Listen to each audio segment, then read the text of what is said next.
25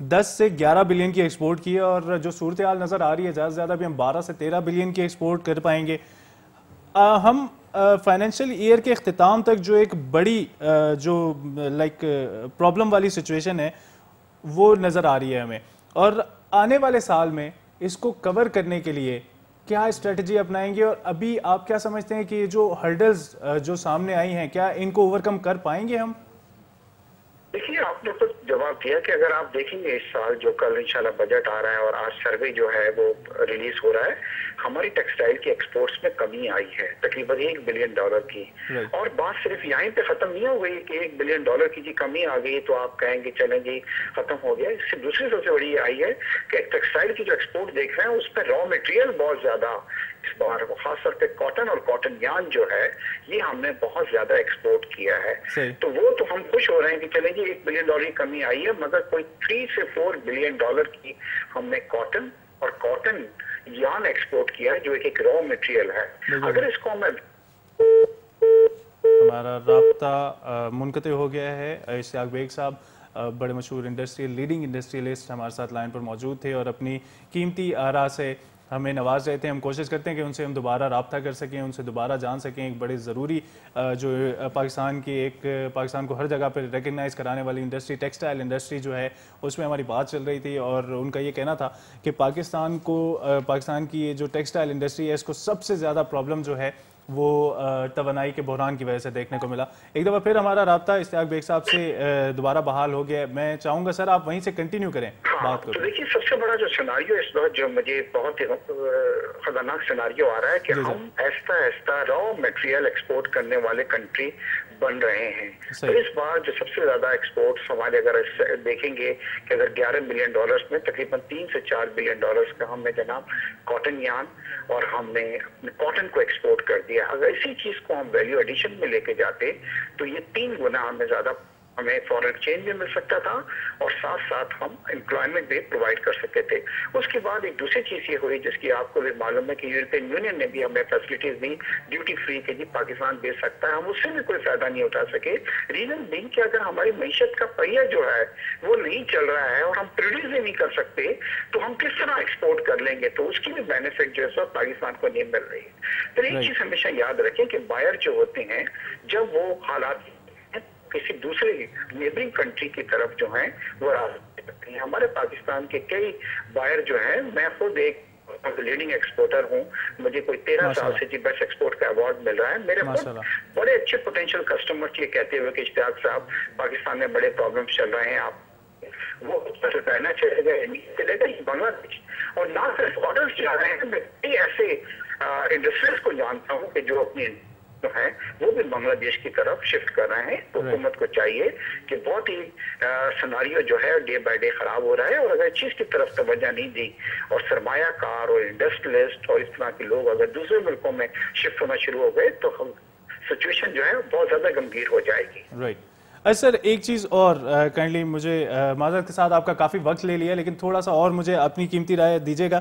اس وقت interest rate جو ہے 12% ہے، جو کہ مینوفیکچرر کے لیے ایک جو ہے نا بڑا ہائی ریٹ سمجھا جاتا ہے، اور ایپٹما نے کئی بار حکومت سے ریکویسٹ بھی کی ہے کہ اسے کم کیا جائے. کیا سمجھتے ہیں گورنمنٹ اس پہ کوئی پازیٹیو رسپانس شو کرے گی یا اسی پہ چلتا رہے گا؟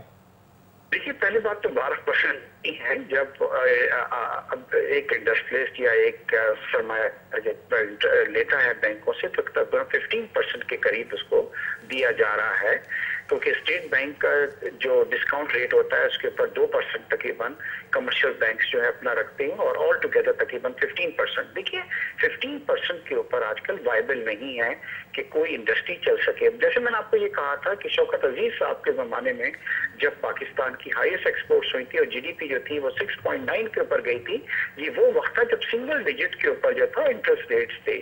تو حکومت کو چاہیے کہ اس بار جب بھی ایپٹما بھی یہ بات کرتی ہے، ہم بھی جب یہ بات کرتے ہیں، تو اسٹیٹ بینک یہ کہہ کے اس کو خاموش کرا دیتا ہے کہ جی انفلیشن کو کنٹرول کرنے کے لیے ہمیں بہت ضروری ہے کہ ہم انٹرسٹ ریٹ جو ہے اپنے ہائی رکھیں.